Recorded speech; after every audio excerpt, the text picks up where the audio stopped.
प्यारे अभ्यर्थियों, प्यार भरा नमस्कार। मैं उमेश श्रीवास्तव आज आपका स्वागत करता हूं अपनी इस कक्षा में। और ये कक्षा जो है पूर्ण रूप से मुख्य परीक्षा की कक्षा है। और मुख्य परीक्षा की इस कक्षा में आज हम लोग जानेंगे कि आपका जो जीएस पेपर 1 है, यानी जो सामान्य अध्ययन का पेपर 1 है, उसका एक बहुत ही महत्वपूर्ण जो विषय है जो आपके पेपर में दिया गया है, और उसका नाम है भारतीय समाज। तो भारतीय समाज विषय के साथ आज मैं आपके सामने प्रस्तुत हुआ हूँ। और इस टॉपिक की सबसे पहले इस पर हम उतरे तो पहले तो मैं आपको बता दूं कि इस टॉपिक में आज इस वीडियो में हम लोग क्या क्या समझने वाले हैं। सबसे पहले हम पूरा जो टॉपिक आपको दिया गया है, एक एक टॉपिक को हम सिलेबस में जो आपके है वो मैं बताऊंगा। तो सबसे पहले मैं आपको बता देता हूँ कि आप अपना रजिस्टर दोनों पेजों के साथ खोल करके बैठ जाइए और पूरा एक चार्ट बनाइए, क्योंकि ये विषय चार्टिंग के बिना आपके समझ में आएगा ही नहीं। उसका कारण सबसे बड़ा ये है कि ये विषय जो है अपने आप में बहुत बड़ी गुत्थी है। जैसे जैसे इस गुत्थी को मैं आपके सामने खोलता जाऊंगा तो आप देखोगे कि प्रत्येक जो विषय है, प्रत्येक जो टॉपिक है, प्रत्येक जो आपके सामने जो उन्होंने विषय दिया है, वो एक विषय दूसरे विषय से किस प्रकार से एक दूसरे से गुथा हुआ है, इसको आप समझने की कोशिश करोगे। और सबसे बड़ी बात जो दूसरी एक और कठिनाई है इस विषय के साथ में, वो ये कि जैसे आप देखते हो कि आप आधुनिक भारत पढ़ना चाहते हो तो आपको सीधा सीधा कोई कहता है कि आप बिपिन चंद्र पढ़ लीजिए, स्पेक्ट्रम की भारत पढ़ लीजिए। आप संविधान पढ़ना चाहते हो तो सीधा सीधा आपके पास एक उसका उपचार है कि आप लक्ष्मीकांत पढ़ लेते हैं। लेकिन ये एक ऐसा विषय है जिसके लिए कोई एक किताब ऐसी नहीं है जिसको आप पढ़ करके इसके प्रश्नों को हल कर सकें। तो इसलिए भी ये महत्वपूर्ण हो जाता है। दूसरा महत्व इस विषय का इसलिए आता है क्योंकि पूरे यदि आप पेपर को देखेंगे तो आप देखेंगे इतिहास को यदि आप एक तरफ रख दीजिए जो पूरा है, भूगोल को एक तरफ रख दीजिए, क्योंकि जीएस का पेपर 3 भागों से मिलकर के बना है। ये भारतीय समाज जो मैं आपको बताऊंगा, इतिहास जिसमें प्राचीन से लेकर आधुनिक तक आपकी संस्कृति है, फिर उसमें आपका आधुनिक भारत है, फ्रीडम स्ट्रगल है, भूगोल है, और बीच में जो फंसा हुआ ये विषय है, ये विषय आपको बहुत बुरा फंसा देता है, क्योंकि लगभग ये 80 से लेके 100 नंबर तक पूछा जाता है। तो देख लीजिए कि सारा 100 नंबर आपका इसी पर टिका हुआ है। लेकिन जो बात मैं आपको खास बताऊंगा कि इसके लिए कोई खास किताब ऐसी नहीं है जिसको पढ़ करके आप प्रश्नों का उत्तर दे सके। तो मैं आज आपको ये भी बताऊंगा कि कौन कौन सी वो किताबें जिनको आपको इस विषय को पढ़ने के लिए, अच्छे से पढ़ने के लिए, समझने के लिए पढ़ना है। तो विषय में उतरे, एक और बात समझ लेते हैं बड़ी मजेदार सी। देखिए, विषय है भारतीय समाज। अब भारतीय समाज आपको बताऊं कि यूपीएससी ने इस विषय को 2013 में शामिल किया था। और जब शामिल किया था तो बाहर जाहिर सी बात थी कि कुछ सोच करके शामिल किया होगा। और सोच ये थी कि एक सिविल सर्वेंट जो होता है उसको भारतीय समाज की समझ होनी चाहिए कि भारत में जो समाज है वो किस तरीके का है। लेकिन समाज समझ लेना, आप कहोगे कि समाज तो हम भी समझते हैं, लेकिन ऐसे समझना नहीं है। अब जो बातें मैं आपको बताऊंगा उस चीज को आप समझेंगे। देखिए, भारतीय समाज में जो बातें आपको समझनी है, सबसे पहली बात जो आपको समझनी है वो है पैराडॉक्स। यानी हमारा जो समाज है उसके अंदर जो विरोधाभास उत्पन्न हुए हैं, उन विरोधाभासों को समझना है आपको, क्योंकि आपसे जो प्रश्न पूछा जाएगा वो इन्हीं विरोधाभासों को लेकर के पूछा जाएगा। दूसरी जो महत्वपूर्ण बात जो आपको याद रखनी है, इसके प्रश्नों पर जब मैं चर्चा करूंगा तब मैं आपको बताऊंगा कि अभी जो बात मैंने बताई आप नोट करिएगा, पैराडॉक्स। इसके बाद दूसरी चीज जो मैं महत्वपूर्ण आपको बता रहा हूं वो है चैलेंजेस, यानी चुनौतियां। अगली जो महत्वपूर्ण चीज आपके सामने आएगी वो प्रश्न जो पूछा जाएगा वो चुनौतियों से लेकर के पूछा जाएगा। जैसे एक टॉपिक है शहरीकरण की क्या चुनौतियां हैं, पंथ निरपेक्षवाद की क्या चुनौतियां हैं। तो दूसरा जो प्रश्न आपसे बनेगा वो चुनौतियों से बनेगा, ये आप समझ लीजिएगा। तीसरी बात जो आपको ध्यान में रखनी है, बता देता हूं, फिर जोड़ लीजिए इसमें, वो है डिस्प्यूट्स, यानी विवाद। जिन जिन मुद्दों पर विवाद है हमारे देश में वो सारी बातें जो है आपसे पूछी जाती हैं। जिन जिन मुद्दों पर, जेंडर डिस्क्रिमिनेशन, लिंग भेद, उसके ऊपर आपने देखा होगा सामाजिक मुद्दा था कि स्त्रियों को मंदिर में प्रवेश ना दिया जाए, इस बात को लेकर, निम्न जाति के लोगों को मंदिरों में प्रवेश ना दिया जाए, इस बात को लेकर के। तो जहाँ जहाँ डिस्प्यूट, जहाँ जहाँ विवाद है, वहाँ वहाँ अगर आप देखेंगे तो आपसे प्रश्न पूछा जाएगा। तो पहले तो आप ये नोट कर लीजिए, क्योंकि आगे आप कहोगे कि आपने जो बातें बताई थी सारे प्रश्न लगभग इसी तरह से आपसे पूछे। ठीक है, चलिए पढ़ते हैं चैप्टर में। तो देखिए यूपीएससी 2013 में किया था, और मैं फिर आपको बता दूं कि लगभग 80 से लेकर के 100 अंक जो है आपको इस हिस्से से मिलते हैं, लेकिन ये बड़ा गुथा हुआ विषय है, सीधे सीधे प्रश्न का उत्तर आपको नहीं मिलेगा। तो देखिए पहले हम एक बार सीधे सीधे समझेंगे, क्योंकि सीधे सीधे समझना बहुत जरूरी है, विषय को सीधे सीधे समझेंगे, फिर हम देखेंगे प्रश्न किस प्रकार के हैं। पहले तो मैं विषय को बराबर आपके तोड़ता जाऊंगा, टूटते हुए विषयों में से आपको प्रश्न बताता जाऊंगा कि देखिए यहाँ से ऐसा टूटा और ये प्रश्न देखिए पूछा गया था। इस बात को बहुत अच्छे से आपको ध्यान रखना है। तो देखिए सबसे पहले हम इस क्लास में हम यही बताएंगे, और मैं आपको बता देता हूँ सारे विषय मोटे मोटे रूप में खोल के बताता हूँ, फिर उन विषयों के अंदर जो घुस करके बातें होंगी उसके अगले लेक्चर में हम देखेंगे, और साथ ही साथ जो प्रश्न पूछे गए हैं उन प्रश्नों को भी हम देखेंगे, और धीरे धीरे कक्षा आपकी आगे बढ़ेगी। ये ना समझिएगा कि इस तरह से एक इंट्रोडक्शन क्लास आपकी होकर के खत्म हो जाएगी, इन सारे टॉपिक्स को मैं पूरी तरह से कवर कराऊंगा। चलिए बढ़ते हैं। देखिए पहला जो है टॉपिक जो आपके सिलेबस में वो है भारतीय समाज की विशेषताएं। अंग्रेजी में जो मैंने लिखा है, जो आपको मिलेगा, वो है salient features of Indian society. अब now see what is salient feature. What is a salient feature? विशेषता होती क्या है? विशेषता वो होती है जो किसी चीज को दूसरे से अलग बनाती है, खास बनाती है। तो हमारा जो समाज है, हमारा जो सोसाइटी है, वो क्यों दूसरों से अलग है, इस चीज को हमको देखना होगा।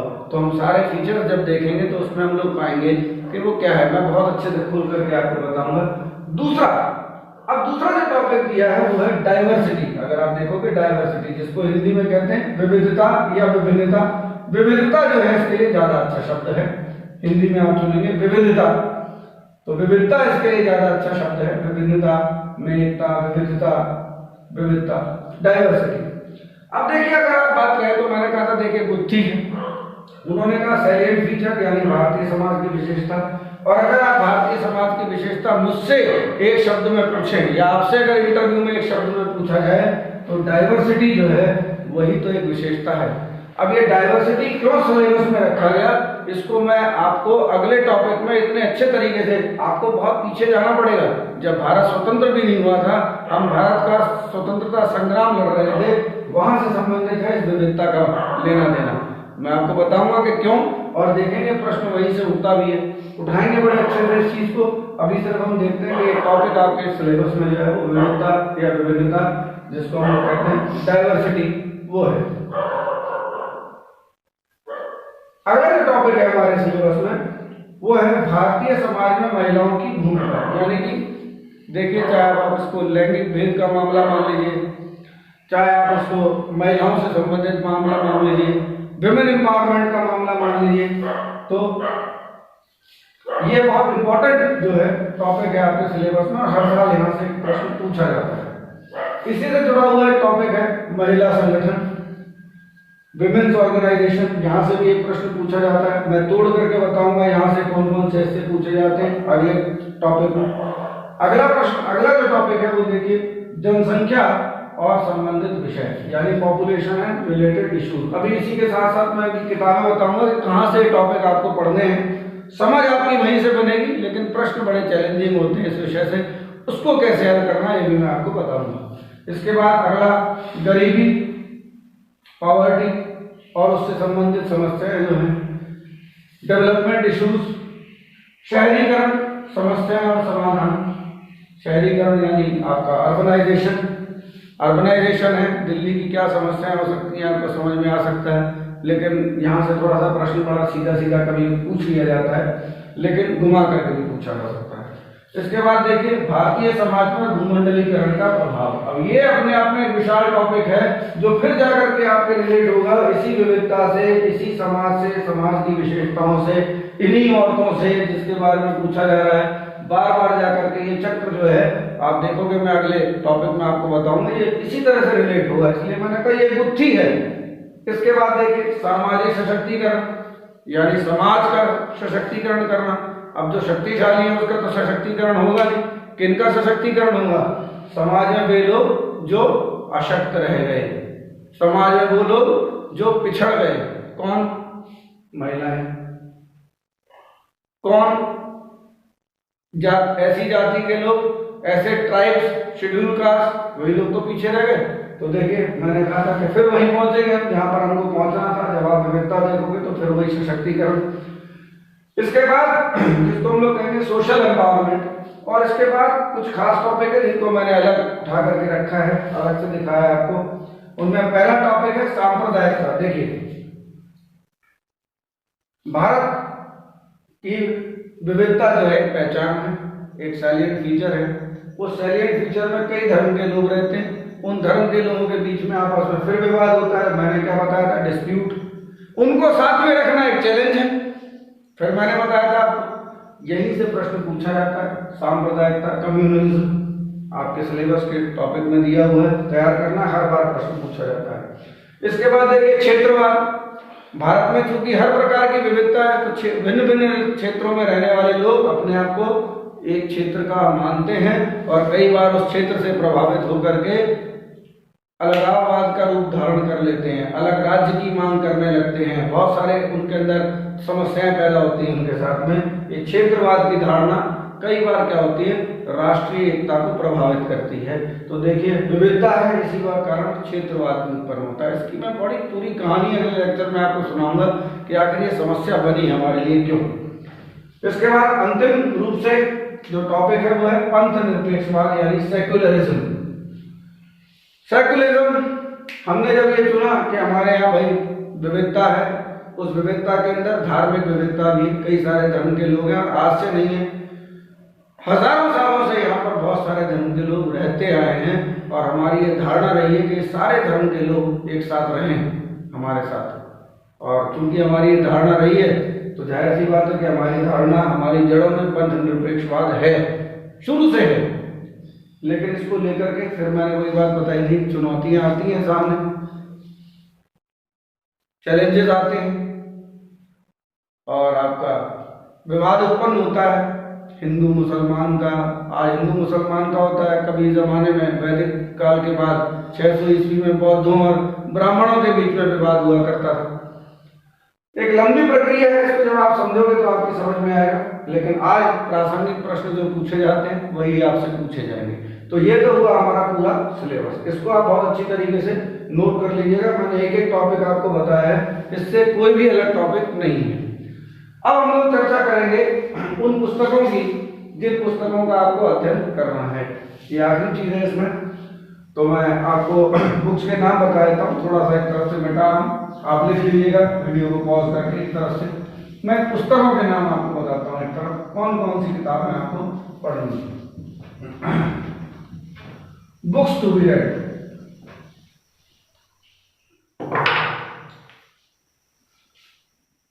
बुक्स देखिए पहली पुस्तक कौन सी है? पहली पुस्तक है, हिंदी में अगर कहें तो समाज का बोध। समाज का बोध, अंडरस्टैंडिंग सोसाइटी।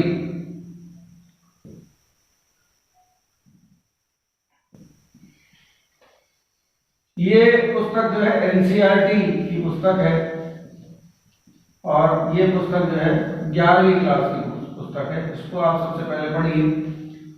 इसके बाद दूसरी पुस्तक जो है वो है भारतीय समाज,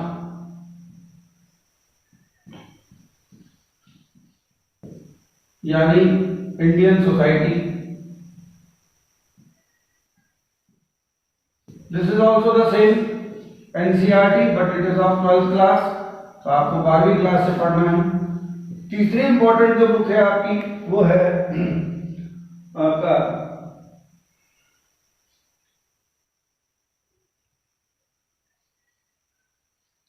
बहुत इंपॉर्टेंट बुक है ये, देखिए इसको जरूर पढ़िएगा, भारतीय समाज में परिवर्तन। भारतीय समाज में परिवर्तन और विकास,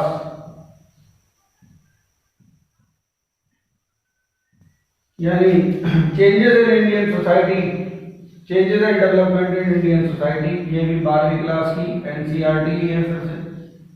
तो इसके बाद चौथी पुस्तक जो आप देखोगे वो भी बहुत इंपॉर्टेंट है। ये है तो भूगोल की किताब जो मैं आपको बता रहा हूँ, लेकिन ये भूगोल की किताब जो है ये आपके समाज में काम में आएगी, और वो है इंडिया पीपल एंड इकोनॉमी। ये भी 12वीं क्लास की पुस्तक है। नाम इसका हिंदी में है भारत के लोग और अर्थव्यवस्था। ये पुस्तक है। इसके अतिरिक्त ये किताबें आप नोट कर लीजिए, कोई किताबें नहीं मिलती हैं, लोगों को पता नहीं लगता, ये किताब है। इसके अतिरिक्त अगर आपको पुस्तक पढ़ना है थोड़े थोड़े रिलेवेंट टॉपिक्स के लिए, तो आप राम आहूजा की किताब आप पढ़ सकते हो। अब लेकिन फिर आपको बता रहा हूं, ये सब पढ़ लोगे आप तो पढ़ने के बाद आपको समझ बन जाएगी, लेकिन क्वेश्चन जो आपसे पूछा जाता है वो बिल्कुल वर्तमान परिप्रेक्ष्य में पूछा जाता है, या ऐसे प्रश्न पूछे जाते हैं जिनकी कुछ भविष्य में संभावनाएं बन रही होती है। जैसे आपको पता होगा कि मैंने एक टॉपिक बताया पॉपुलेशन, जनसंख्या। तो बहुत पहले जो है डेमोग्राफिक डिविडेंड से क्वेश्चन पूछा गया था, 2012 से लगातार पूछ रहे थे, क्योंकि उसकी भविष्य में बात थी कि हमारे पास एक जवान जनसंख्या है जो आगे काम में आ सकती है, उसको हम कैसे काम में लेंगे। तो कंटेम्पररी इश्यूज पूछे जाते हैं। इसके लिए आपको करना क्या है, देखिए क्या करोगे। वैसे जहां तक मैं पढ़ा रहा हूं उस समय तक के कंटेम्पररी इश्यूज सारे मैं पूरे करा दूंगा, फिर आगे जब आप इसको लोगे तो मैं ऐड करता रहा करूंगा इसमें, तो दिक्कत नहीं आएगी आपको, स्पेस नहीं है उसमें।